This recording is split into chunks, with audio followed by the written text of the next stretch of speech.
Hello students, polynomial के पिछले video में हम लोगों ने बहुपद पहचानने के बारे में, घातों के दृष्टिकोण से बहुपद के प्रकार के बारे में पढ़ा था। जैसे लीनियर पॉलिनोमियल, एक घाती अर्थात रैखिक बहुपद, द्विघाती बहुपद, त्रिघाती बहुपद, ये सब पढ़ा था। मैट्रिक की परीक्षा में एक वर्ष प्रश्न ये भी आया था कि वह बहुपद जिसके 4 घात होते हैं उसे क्या कहते हैं। तो उसी तरह से जैसे एक घात वाले बहुपद को रैखिक बहुपद कहते हैं, 2 घात वाले बहुपद को द्विघाती बहुपद कहते हैं, 3 घात वाले बहुपद को त्रिघाती बहुपद कहते हैं, वैसे ही 4 घात वाले बहुपद को चतुर्घाती बहुपद कहते हैं, बाई क्वाड्रेटिक पॉलिनोमियल कहते हैं। आज है, उसके बाद हम लोग पढ़ेंगे पॉलिनोमियल सीरीज के पार्ट 2 में। आज है बहुपद का मानक रूप पढ़ेंगे। सबसे पहले बहुपद का मानक रूप।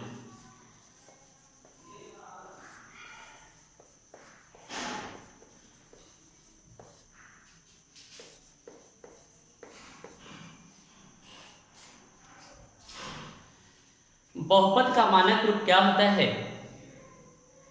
यदि किसी बहुपद में चर संख्या के घातों को आरोही क्रम या अवरोही क्रम, आरोही क्रम का मतलब हो गया पावर को छोटे से बड़े की ओर ले जाना, और अवरोही क्रम का मतलब हो गया बच्चों चर संख्या के घात को बड़े से छोटे की ओर लाना।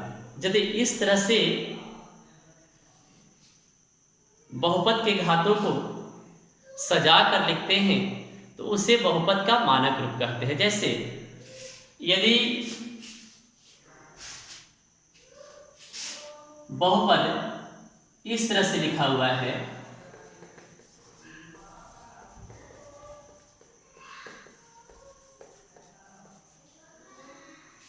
इस तरह से लिखा हुआ है, तो यह बहुपद अपने मानक रूप में नहीं है, क्योंकि यहाँ पर जो चर संख्या घात हैं ना तो आरोही क्रम में सजे हैं और ना ही अवरोही क्रम में सजे हैं। यदि हम इसी बहुपद को इस तरह से लिख दें, सबसे बड़ा पावर है इसका 5, इसको सबसे पहले लिख दें x की पावर 5, उसके बाद 3 पावर बड़ा है, इसके बाद a, और यदि इस तरह से पावर को घटते क्रम में लिखते हैं तो इसे बहुपद का मानक रूप कहते हैं। या इसी को इस तरह से भी लिखिए, आरोही क्रम में लिखे या अवरोही क्रम में लिखे। ये आपका घटते क्रम में लिखा हुआ है, अवरोही क्रम में लिखा हुआ है। इसी तरह से यदि इसी को हम लोग इस तरह से लिखें -7 + 3x² plus x³ plus x की पावर 5, ये यहाँ पर पावर जो है बढ़ते क्रम में लिखा गया है, तो यह भी मानक रूप में है। इसे हम लोग बहुपद का मानक रूप कहते हैं। इसके बाद हम लोग आज पढ़ेंगे पदों के संख्या के आधार पर बहुपद के प्रकार। पदों के संख्या के आधार पर बहुपद के प्रकार। पदों की संख्या के आधार पर बहुपद को भी हम लोग इस तरह से बांट सकते हैं। जैसे में एक पदी बहुपद, वह बहुपद जिसमें पदों की संख्या 1 होती है। द्विपद या द्विपदी बहुपद, वह बहुपद जिसमें पदों की संख्या 2 होती है। त्रिपदी बहुपद या त्रिपद, वह बहुपद जिसमें पदों की संख्या 3 होती है। उसे त्रिपदी बहुपद या त्रिपद कहते हैं। और यदि बहुपद में पदों की संख्या 4 हो उसे हम लोग चतुर्पदी बहुपद या चतुर्पद कहते हैं। हम लोग जानते हैं बच्चों कि बहुपद में या बीजीय व्यंजक में जो पद जो अलग होते हैं वह प्लस और माइनस चिन्ह के द्वारा होते हैं। तो पदों की संख्या के आधार पर हम लोग इस तरह से बहुपदों का वर्गीकरण कर सकते हैं। पदों की संख्या के आधार पर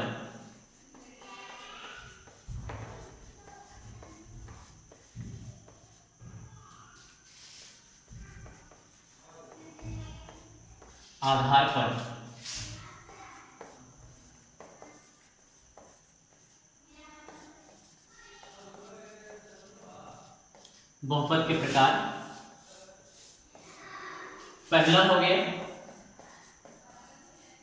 एक पदी बहुपद जिसे हम मोनोमियल भी कहते हैं। वह बहुपद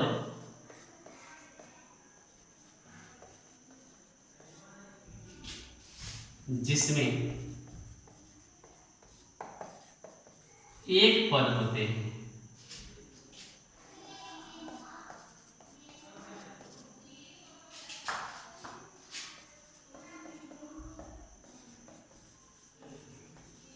एक पदी बहुपद जिसे हम मोनोमियल भी कहते हैं।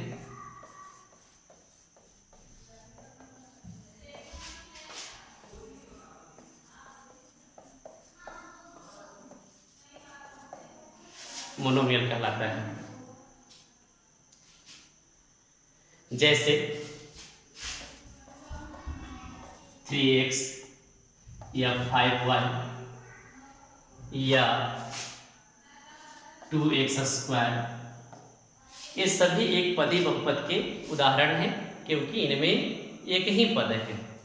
इसी तरह से बच्चों जिस बहुपद में 2 पद होंगे उनको द्विपदी बाइनोमियल, जिसमें 3 पद होंगे उसको ट्राइनोमियल हम लोग कहेंगे या त्रिपद कहेंगे उसको।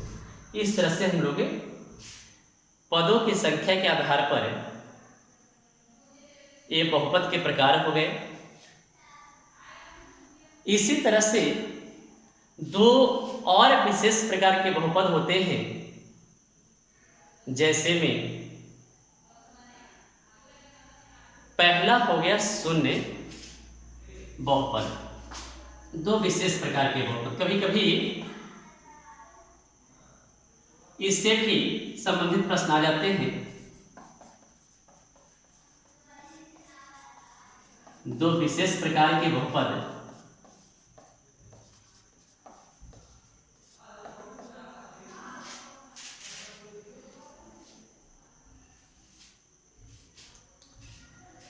पहला हो गया शून्य बहुपद।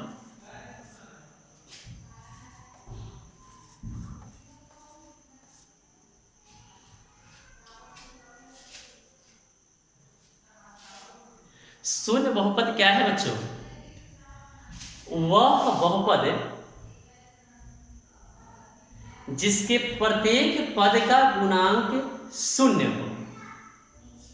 वह बहुपद जिसके प्रत्येक पद का गुणांक शून्य हो उसे हम लोग शून्य बहुपद कहते हैं। जैसे एग्जाम्पल में देख सकते हैं बच्चों, एग्जाम्पल में शून्य इंटू एक्स की पावर 4 माइनस शून्य इंटू एक्स क्यूब प्लस शून्य इंटू एक्स स्क्वायर माइनस शून्य इंटू एक्स। अगर ये पूछे कौन सा बहुपद है तो हम लोग बताएंगे क्योंकि इसे प्रत्येक पद का बच्चों गुणांक शून्य है, 0 है, अतः ऐसे बहुपद को हम लोग शून्य बहुपद कहते हैं। इसके बाद एक विशेष प्रकार के बहुपद और हैं बच्चों, सेकेंड अचर बहुपद। अचर बहुपद क्या है? कांस्टेंट पॉलिनोमियल जिसको बोलते हैं हम लोग।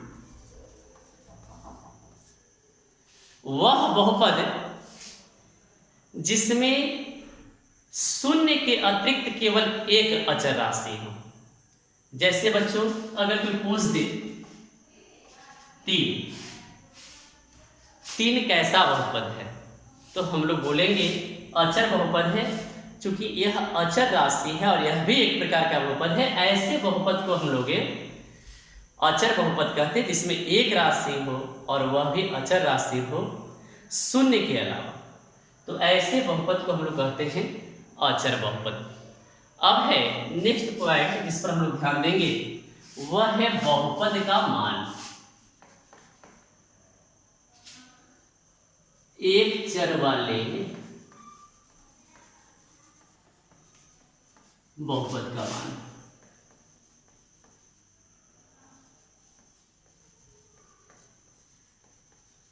एक चर वाले बहुपद का मान। एक चर वाले बहुपद का मान क्या है? यदि कोई बहुपद px हो तो चर संख्या के स्थान पर